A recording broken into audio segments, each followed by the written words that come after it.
You know those parents who admit they don't have all the answers, but somehow make you feel better about your own chaos? That's Pondering Parenthood. Megan and Mike are fellow Vermonters who talk openly about the real stuff: sleep deprivation, meltdowns, and the moments that make it all worth it. No experts, no judgment, just honest conversations that'll make you laugh, cry, and maybe breathe a little easier. Seriously, go give Pondering Parenthood a listen. You'll feel right at home. Hey, welcome to a special edition of Quiet Confessions, where I am joined by my husband, Ben. Hello. We're doing another Q&A. I said I was going to hold off on them, but I liked this question for the timing of this episode. So for anyone who's new here, Quiet Confessions are little mini episodes where we get to check in on kind of me and where I'm at and all that jazz. And I'm excited to have Ben with me. We want Ben to do some more episodes. Yeah. But since Valentine's Day will be tomorrow as of the release of this, Valentine's Day will be Saturday. So today is Thursday. Today, Ben and I are seeing Brandi Carlile as you are hearing this. Tomorrow is my birthday, and then Saturday is Valentine's Day. And the question that we have comes from Megann from Pondering Parenthood podcast, who we've had on the show. And her question is, you had an episode a while back about how you and your partner are more in the roommate phase right now. How do you and he work to meet the needs of your relationship, or what kinds of things do you actively do to help prioritize your marriage during the more difficult stretches? And I wanted Ben with me because I feel like this is a question for both of us. It is. And it's ironic because we kind of just had a conversation like this a couple of days ago. So one of my very, very good friends and co-host / panelist on the other podcast that I host, Odd Moms on Call, suggested that we get this game called We're Not Really Strangers. And we got the family edition and we got the couples edition. And this question, very similar to yours, Megan, although not quite as in depth, came up, and we talked about it a lot. And we actually talked about how we thought that was one of our biggest strengths as a couple. Yeah, we tend to handle the rough times well. Well, I don't even want to say like the rough times, like the roommate phase. So I talked about the roommate phase where you're like, you kind of just feel like you're living with your partner or beside your partner. I want to preface, like, it wasn't always easy. No. The early roommate phases, they suck. Because you question everything. Yeah, you question everything. You don't know if this is normal yet. You don't know what to do to get through it or to reignite the spark. So not to say that this is simple by any means, but I think we've been through probably 3 or 4. Oh, I'm sure there's been more of them. We've been together for 19 years. Yeah, that's crazy. We've been together for 19 years. We have 2 kids with a very big age gap. So we've kind of like restarted several times. And we've both been through enough trauma to fill a couple books. Yeah. But so I get without drawing this out, let's get into the root of the question. Like, personally, for us, when we first started dating, we were very, very young. Yes. We were 18. Yes. And everything was very electrically charged. It was. And very intense. And so when, as we got older, and I don't think it started happening until after we got engaged, which is ironic. Yeah. Because it's like, oh, hey, you signed on, and now we're gonna reel everything back. We were engaged for 3 years. We were engaged for 3 years. But yeah, I mean, there are cycles in a relationship, and any long-term relationship takes work to maintain. They don't just happen. but they feel like they just happen in the beginning because everything's so new and passionate. And Well, and with us, we moved pretty quickly. we did. We We were, met and we moved in. yeah, we met. We essentially were living together before, I think. I mean, we were spending every single night together before we ever said the words out loud that we were a couple. Yeah. Yeah.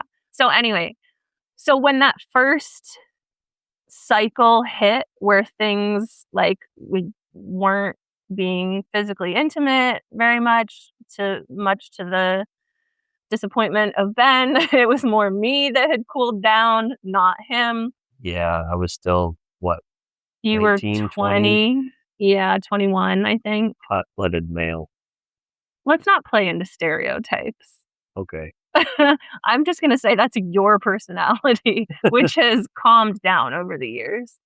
Well, And mine has shifted as well. But anyway, we keep going down rabbit holes. a head drama for you. Yeah. So that first time was really confusing. And I think what sucked the most about it is that it lasted quite a while. It even lasted up until like our marriage. Yeah. And I think the marriage is what ended that roommate phase. the marriage ended the roommate phase. We had a really awesome reception and a really great party and a really great honeymoon. But up until that point, it was confusing because it was like, I want to be with this person. I love this person so much, but I don't feel like I don't want to be intimate with this person. Yeah. I don't have the energy for that. So that was really confusing. And there was like full transparency. There were moments where I was like, should I call off the wedding? Yeah. Like, should this not happen? Mm-hmm. Which we did not discuss until years later. Which is its own thing. But so that's why, like, I think it's not going to be the same for everybody, but our first cycle of the roommate phase, yeah.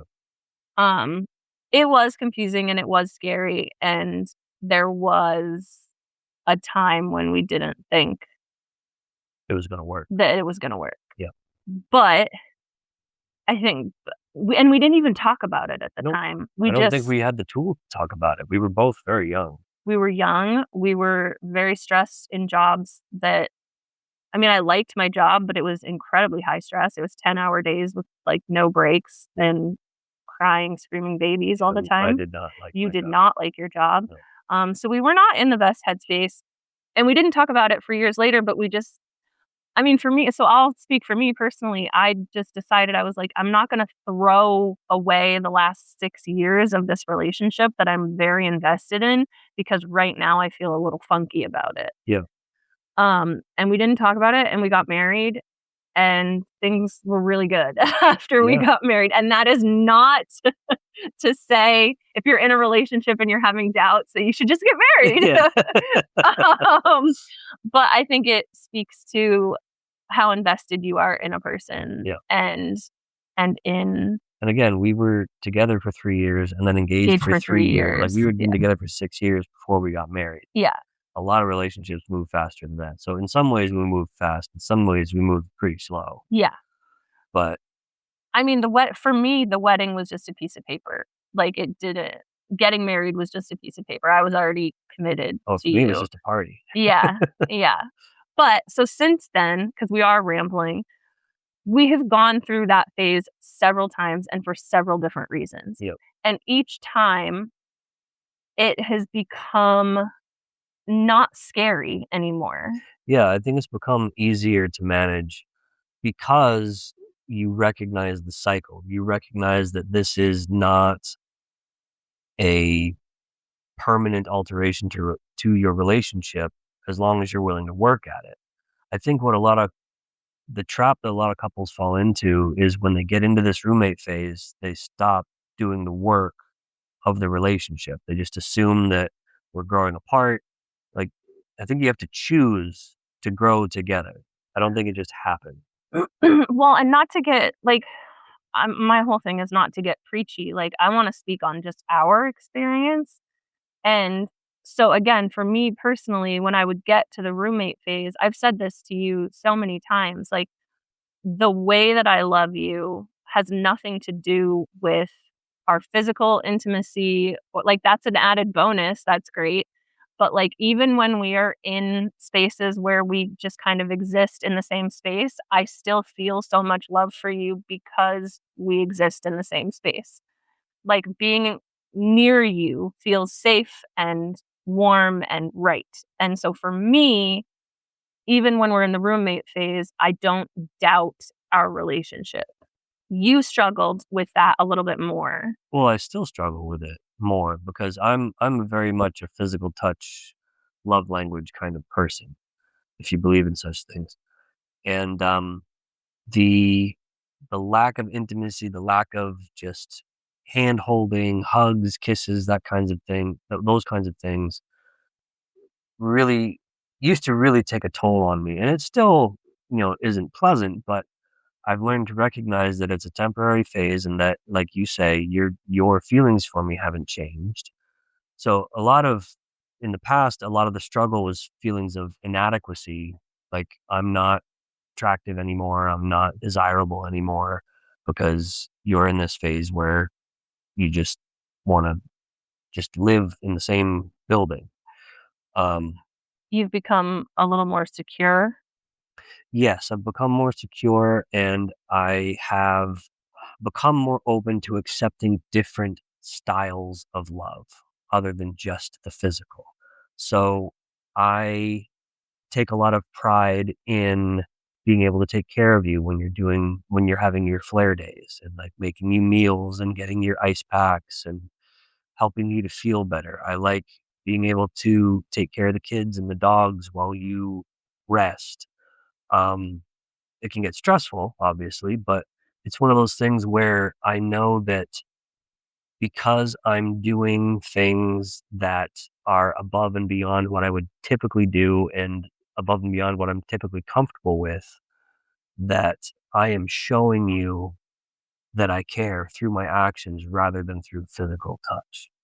And in those situations, so for anyone else who struggles with, like, chronic illness or mental health issues, because that takes a big toll on my mental health, because feeling inadequate and feeling like I'm not enough, there are things that I do, and it's this they seem really silly right now, but, like, making a suggestion for a book to read, like, that's I can do that from my bedroom, like, "Hey, I really think you would like this book," and then we're reading the book together, and then we have something to talk about, and so I called I called it pebbling because I heard that, a term about penguins where they give each other pebbles, and Ben could not take that term Nope. seriously. But no, we're not even gonna no. But, like, so I don't know how else to term it, but, like, when we're in those areas where we just don't have anything to give each other, we're still giving each other these tiny little things, and that are actually really big things, and finding ways to connect in different ways other than physical intimacy.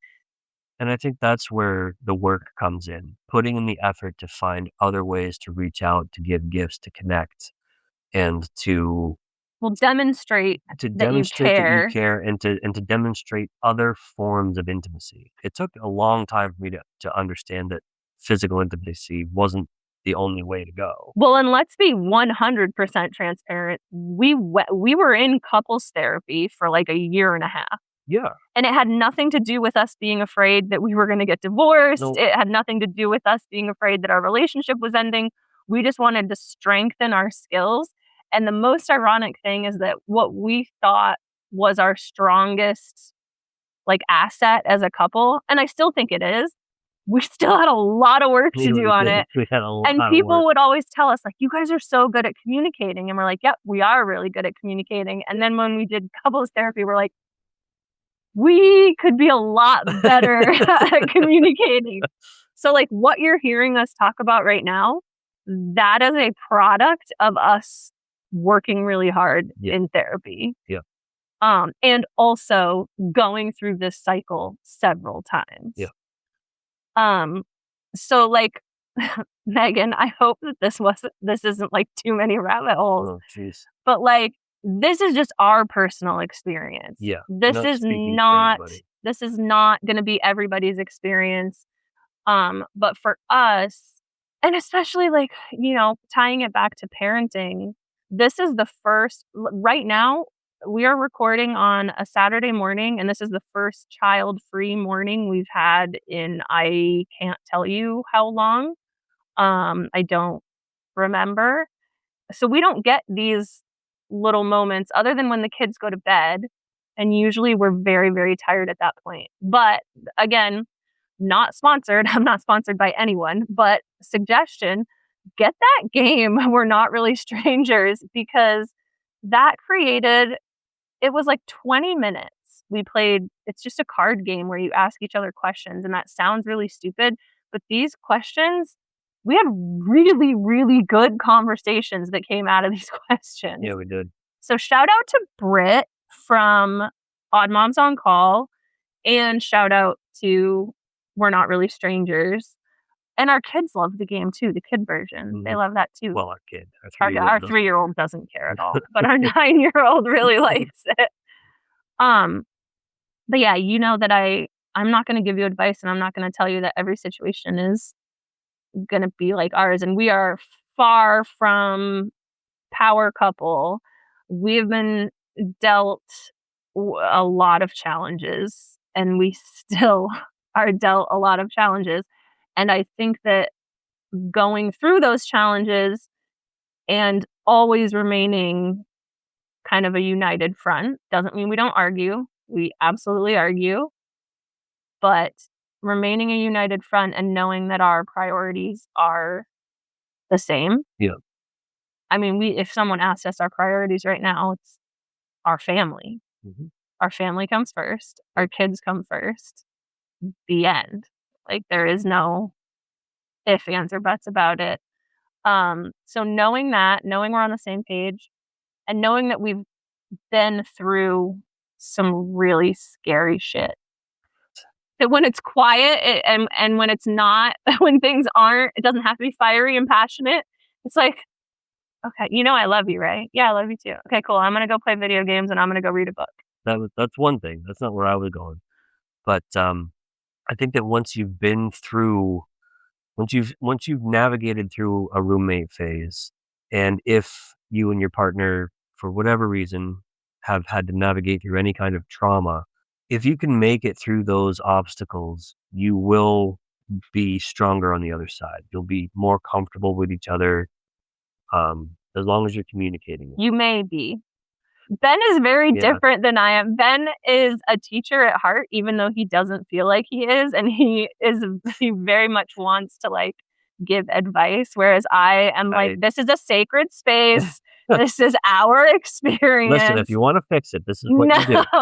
I think that's his hope is to give you hope. Yes.